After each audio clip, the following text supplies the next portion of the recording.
The Lincoln Project was once at the front of the so-called Never Trump movement, but now it finds itself at the center of controversy. One of the organization's co-founders, John Weaver, is accused of harassing young men with inappropriate and unwanted sexual texts. Allegations first came to light earlier this year, and the organization is now being questioned about who may have known earlier. Questions are also being raised about how the Lincoln Project spent the tens of millions of dollars that it brought in through donations. Since its creation in 2019, the Lincoln Project has raised more than $90 million, but only about a third of that went to TV and internet ads during the 2020 campaign. Alex Eisenstadt joins me now. Alex is a reporter for Politico, and his recent article, "The Lincoln Project Implodes Amid Infighting and Scandal," dives into the trouble facing the anti-Trump organization. Good to have you with us, Alex. But before we get into what brought it down, remind our viewers how the Lincoln Project got started and what its mission is. So the Lincoln Project started just a little over a year ago at the very tail end of 2019. And it was founded by a group of Republicans who really were opposed to President Donald Trump at the time. And it was a group of prominent people, including George Conway, who is the husband of Kellyanne Conway. And so the goal of these Republicans was to go out there and make sure that Trump was defeated in the 2020 election. And how did John Weaver fit into the group?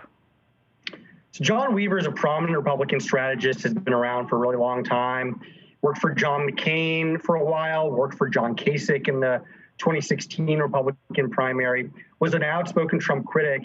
And he joined this group in sort of a management leadership role and a kind of more of an advisory role, actually. And he was a main figure in the group. Didn't do a lot of TV interviews, but he was definitely involved with this group. And he was definitely a fierce critic of the former president. So how did allegations of harassment involving Weaver first surface, and how did the Lincoln Project respond? So allegations of problems first surfaced earlier this year in January. There were a group of young men who came forward and accused John Weaver of sending sexually explicit direct messages to them. And some of those people came out in a New York Times story.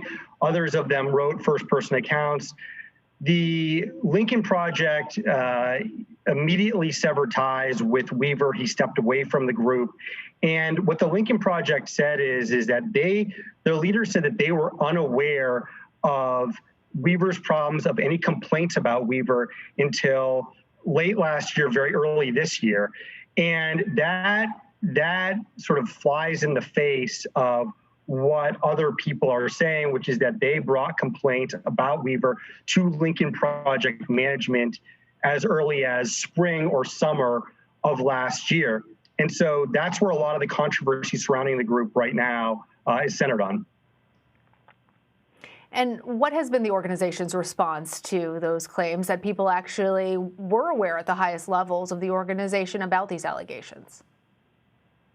Right. They're saying that they received, the only information they received came in January of this year, and that they received, that was really the only specific information they received. And they said that they brought up it in some way with Weaver, and that it was only really in the beginning of this year when these stories started to emerge that they really understood the full extent of the problem. And along with this, now questions are also being raised about the Lincoln Project's cash flow and how it has spent tens of millions of dollars in donations. Can you explain that for us? That's right. So the Lincoln Project, when it first started out, no one really thought that it would become a really big deal. But it did. It generated a lot of attention. They ran a lot of hard-hitting ads.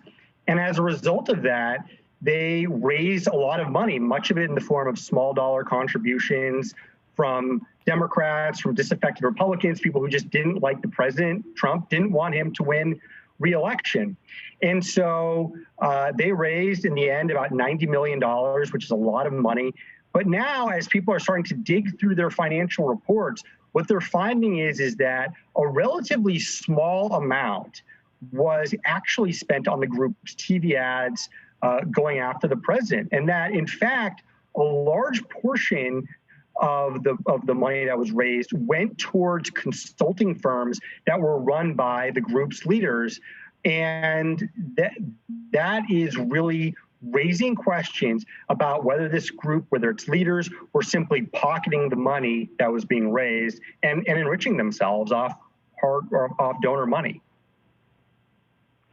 So, Alex, with the combination of allegations of impropriety against one of the founders, questions about financial impropriety at the very top levels of the organization, and President Trump no longer in office, where does this leave the Lincoln Project? Where does it go from here?